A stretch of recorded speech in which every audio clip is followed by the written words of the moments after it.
Hello, and welcome to the Board Game Chuck YouTube channel. My name is Pierre. In today's video, we're going to be taking a look at Dark Ages Holy Roman Empire. Holy Roman Empire! So sit back, relax, and enjoy the discovery.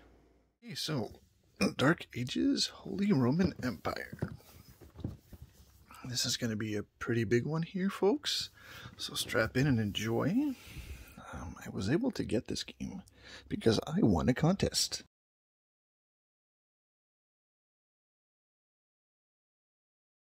And here are the fruits of my contest-winning labors. So we'll start here with the rule book.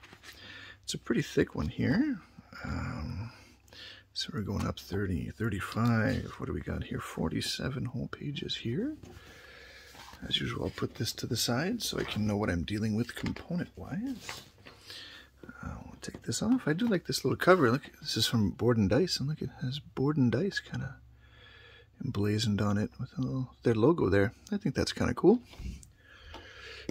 So I guess these are all the cards that come with the game. So let me just take them off screen and open them up, and I will be right back. Okay, so that took way longer than I wanted it to, but let's start with the cards here. So we will start off with the action cards. So these get put out randomly on a board that I will show you later, and these are the actions you can take in the game. 5 of them right there. I'll put this way down there. Next, we have the base game, because this game comes with a ton of modules, and here are just the base game. What do they call them? One moment. Culture cards here. So here we are. These are some upgrades, I believe. Again, everything I know from this game, I learned from John Gets Games. His tutorials are quite useful, and I suggest you check him out. So here we got just some more upgrades. It seems to just be, right, just some standard drawings on here, nothing too fabulous. Right? There's this statue with a hat on it, that's cute. Next here we have some artifacts. So whenever you build a church, you can play one of these cards. So you can build it for free, right? Because there's a lot of building, there's a lot of upgrading of things. I liken this to like a real-time strategy game, like StarCraft or Warcraft or such. Here we have cards that look like titles. Let me put these down here. So we have the Wise, the Great, the Conqueror. So they're all the same except that they have a different name. Of course, if you have any questions about these cards, feel free to leave a comment and I will answer any questions you have. And here we have upgrades for the your either infantry, crossbowmen, and your heavy knights as well. So your cavalry. So there's infantry, crossbowmen, and cavalry. And these are the cards you would use to upgrade them. And double-sided, so you would pick one and then you would put that down on your mat, which I will show later, and then you just get that upgrade. Next, for cards, let's go into the rulers here. So these are the rulers you can start and choose from. So there's Majmir II, he's the king of Moravia. And so this is him, and this is the starting cards that you start with. So Limes Inferior and the Magyar Horse Archers. Next we have Burchard II, the Duke of Swabia. And then he gets Teutonic Knights and War Machine. Next here we have Berthold, Count of Carinthia. He comes with the Defending Our Borders and Heavy Crossbowmen. Like I said, you don't start with these, but this is in your opening hand of cards here. So there's Alberic I, the Count of Spoleto. These are his cards, the Mediterranean Traders and Support from Barbarians. And the last one here is Gyro the Great, and he comes with Mercenaries. So there we go. Next we have 6 title cards. So these get put out at the beginning of the game. So if you control Austria, Carinthia, and Carnolia, you would get this card, and it's worth points into the game. And you can also take extra actions by flipping them. I mean by tapping them like this, exhausting them. We have Italy here, Benevento, Eastern Saxons, Bohemia, and East Franconia. So there you go. This is what the back of these ones look like. East Franconia. I'm guessing you would choose a side, whichever one you want to start with. Let me just go in and show you what the back of the cards here look like as well, these ones. So these are the culture cards. And for your actual starting cards are nice too, because they have, see the, oh, let's see here. So they got the person. Am I going to do it here? Okay, so they got the person here who starts with them, and then that's what the back of the card looks like. They have them on there. So there you go. Do that. Next, I will show off the Barbarian military unit cards. So they look like this, like cavalry barbarian units. Right? And then, so there's archers and their light infantry. And then there's two sets of cards. These are probably just to put on opposite ends of the table, because you always use these stats when you're attacking the barbarians there. They never upgrade or anything. And here's the back. These could help as well. So if you have a level 1, level 2, right, of the infantries, there you go. That's what those look like. Next, we have the, let me turn a page here, because like I said, there were a ton of modules here. The first module I'm going to show off is the Lordling and Raiders module cards. So there's these ones here. They kind of look like this, and like this. And there's just a whole bunch of wording on here. I'm going to go through them fast because there's no art to speak of on these. And the back of the cards, so these are you would put in with the module. I mean, sorry, with the, I keep forgetting the name and I have to turn the page. The culture cards here. And then you have the ones that are unique to this module here. Well, these are unique, but then you have these ones, which are very nice. And that's it. I'll put them like that. Next, we have the Grand Building module cards. So you would add these into your game and you would be able to build these buildings. So the Cathedral in Mainz, the Great St. Martin Church in Cologne. I don't know if that's a D or a B. Dona Castle? Yeah, Dona, I believe. Castle. St. Maximin's Abbey in Trier. Mesnia Castle. Tuscany Fortifications. And here we have two more leaders. There's Henry the Fowler, the Duke of Saxony. And he's got a pretty bird like that. That's cool. And he also has the starting card here, Stronghold. And this is another leader here, Marozia, the Lady of Tuscany. And that is her starting card, the Senatrix. And here is another module here. I picked it up by mistake, but this is the, believe it or not, this is the Alchemist module. And there's just kind of 4 cards that look like this. And that's what's in this module. And then that's what that was in that module. Next we have the, oh, let me just show you, before I forget, the back of the Alchemist card is the same. Right? And then of course the leader ones look like this. And the great buildings look like this because you can put them just straight into your deck. They're your culture cards. And I'll put those to the side because I believe there's miniatures for each of them as well, and I would like to be able to point them out as we go.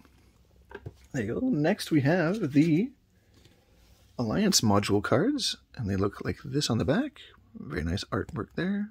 And they look like this on the front. This gentleman signing some sort of an alliance, I'm assuming, and they all kind of look the same, with different wording, of course, on all of them. There you go. That's how that works out. Next we have the Commander module cards. So there's Jan Ziska here, Richard the Lionheart, Robert Guiscard, Charles Martel, and John Tsiminski. And I will put these to the side as well because these cards each have a corresponding miniature. So I will put those up here. And when we get to the miniatures, I'll try to figure out which ones are which. Next here we have the Weird module. Looks like this. Again, it's all the same card, with different wording, of course. And here's what the back looks like. This very scary looking gentleman, or lady, I'm not too sure. This very scary looking person, let's say. And there we go. That goes there. Next we have the Ages of War module. This is what the back of the card looks like. There are also tokens that look like this. They're round. I'll show them off later. So we got the common combat cards. Right there, all look the same. Same artwork, but different wording again. There you go. And then next we have the Distant Campaign module cards.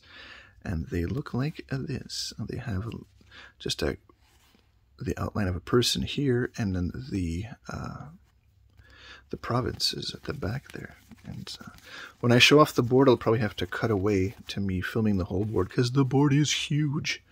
And they were nice enough to send me, here's what the back of the cards look like here. They were nice enough to send me also the playmat for the board, so that was cool. Next we have the Pope module, and this is it. It's one card, the Pope title, and just put that in your culture cards like that. Next we have the Travels of Benjamin module. This is what the back looks like. So again, they would just get put into the culture card pile. And yeah, you would just receive various things. I'm not really sure how. I only know how to really play the base game of this, but I'm sure we'll figure out how to. And the penultimate stack of cards here, this is the back. And it's called the Crusades module card. So again, the same artwork on here, but different wording on all of them here. It seems like you can get some victory points for doing things. Oh, no defense value. Whatever. There you go. And then the last deck of cards I have to show off here is the Rise of Poland. So these are double-sided, but then if we take a look at these ones, this very funny-looking gentleman on the back here. And these would go into your culture cards. So we have Miecko 1, we have Belisla Chobri here, and the Chobri events. Everyone loves the Chobri events. And then we got the Polish church here. Oops, almost dropped that whole thing. The Villeti, and then Building of Santok. There you go. So that's how that works. Hey, that's all my cards. So next, let's go into open these dice.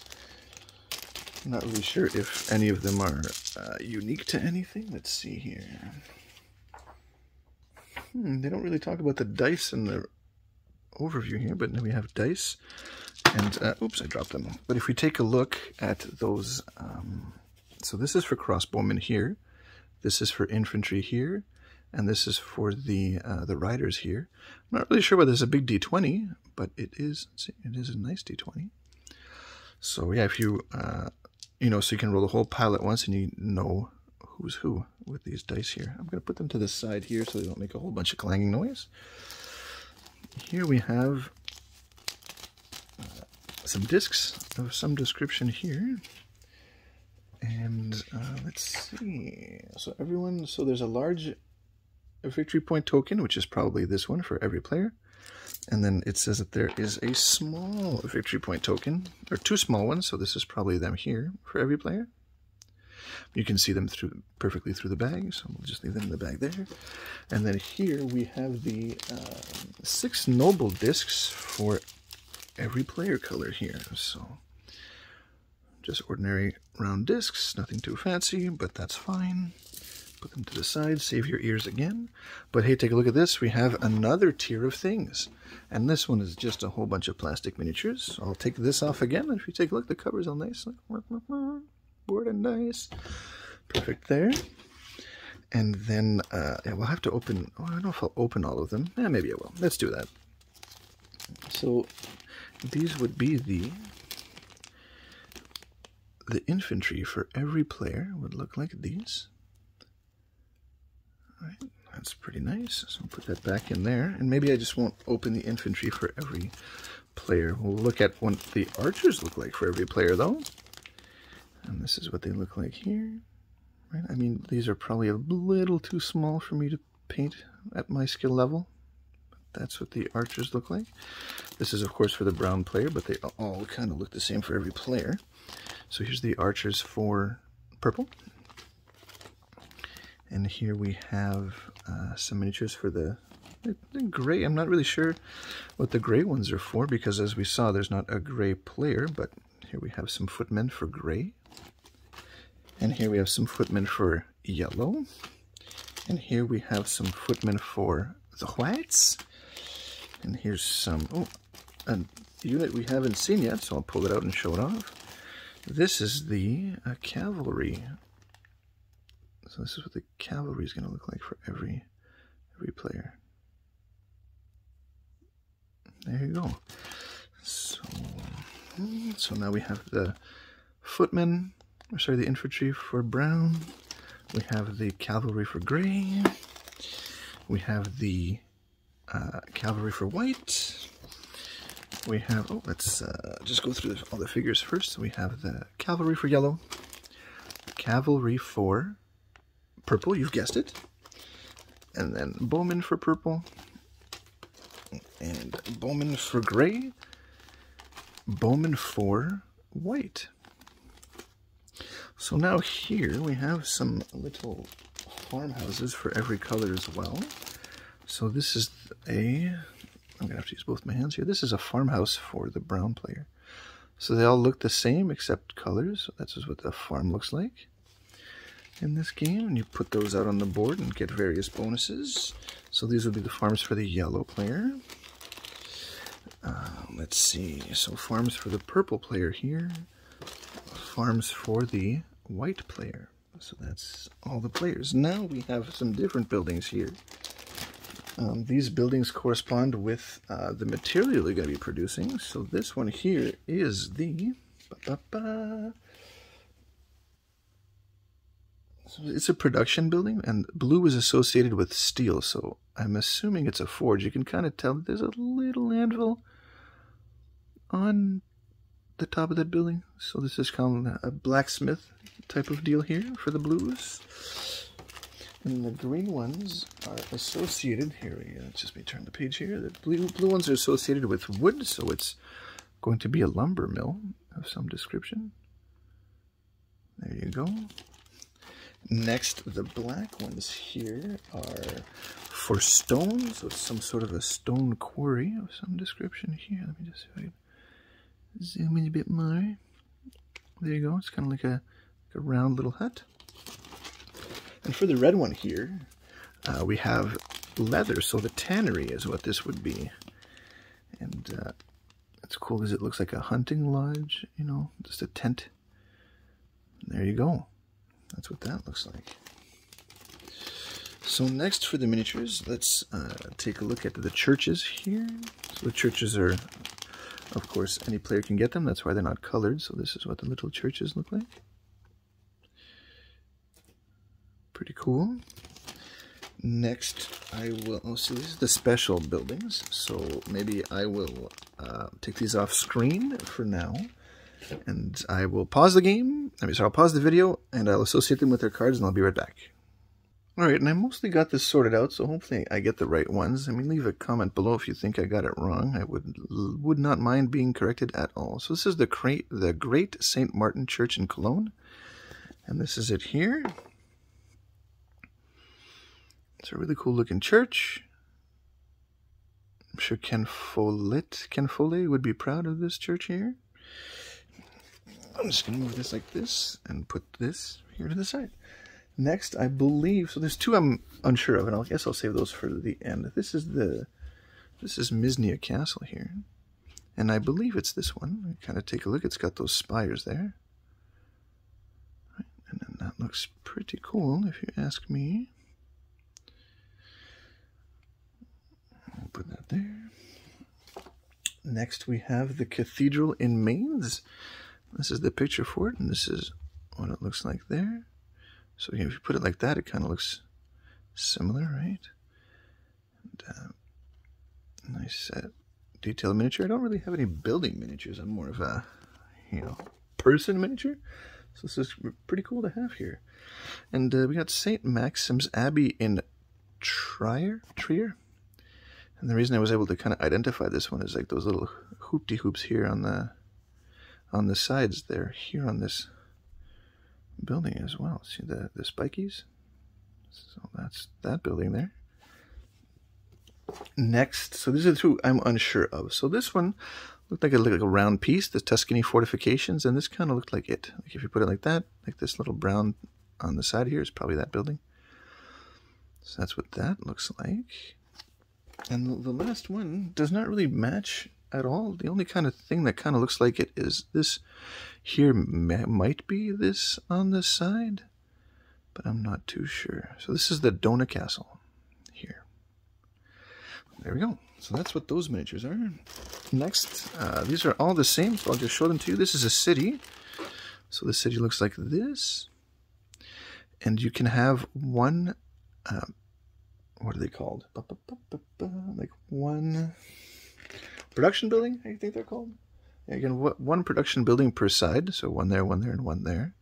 And then you see there's a circle in the middle here because you can build a keep.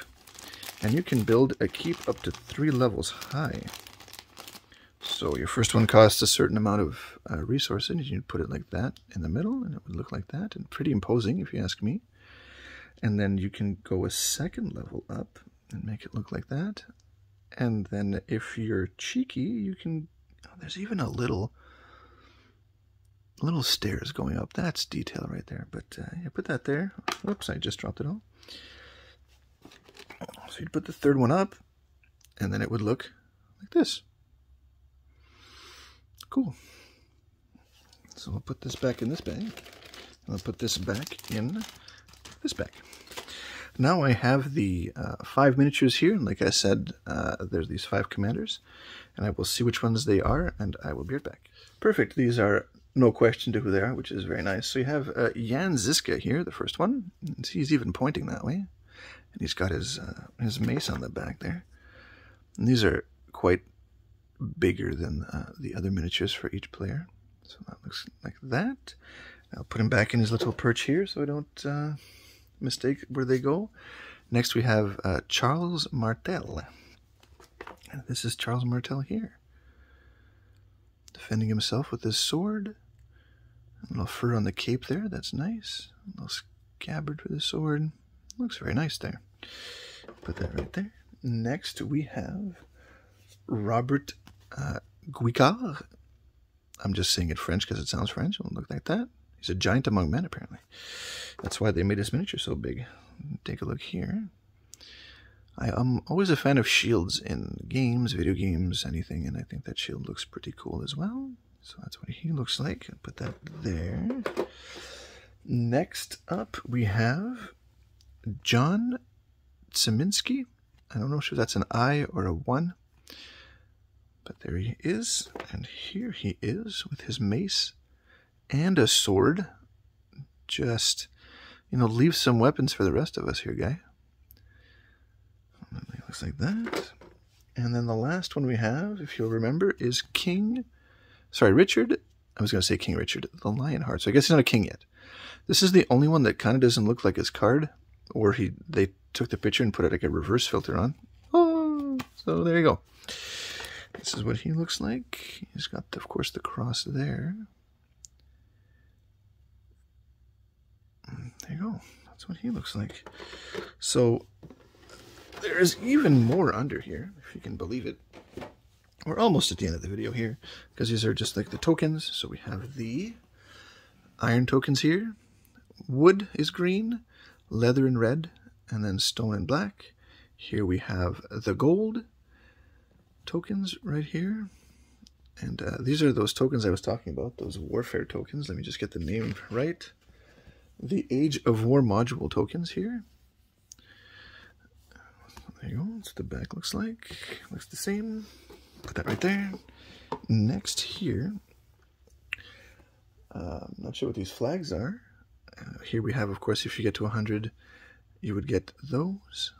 Right? There's some flags for each color, and then we have just a bunch of words here. But if you turn it around, ta-da! You can see that the blue here are the base game barbarians, and these red ones are these skirmisher barbarians here.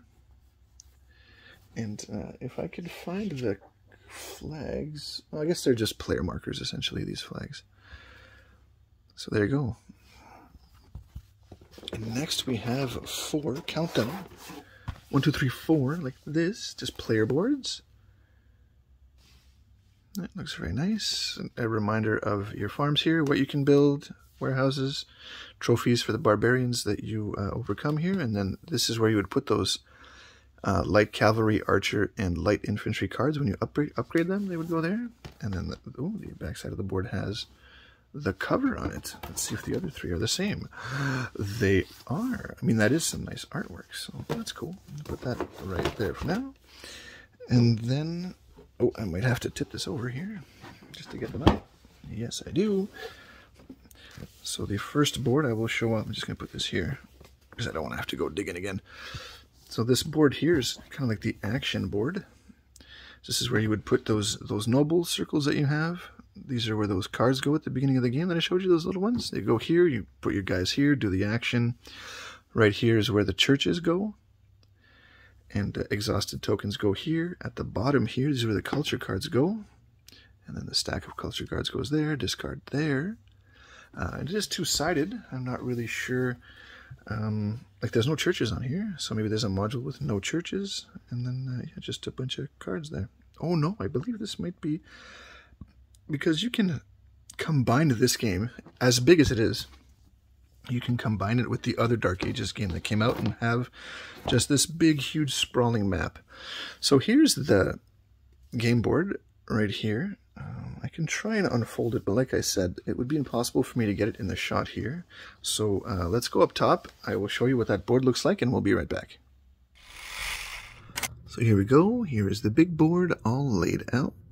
You can see the victory point tracker around the whole board, but look how big this board is, man. It barely fits on my mat here. And if you can believe it, this is double-sided. And, whoops, I kind of lost it there, but if you take a look on this side here, there is no border on this side because it connects to the other Dark Ages game. And you can have like an up to 8-player game. That seems like a lot. But anyways, here you go. Back to the unboxing. So there you go. I hope you enjoyed that. Now, I know it's been a long time, kiddos, but the video is over. So I hope you had a good time. Maybe leave a like, subscribe, leave a comment. If you do, I'll be sure to answer it as soon as I can. And until next time, have a good one.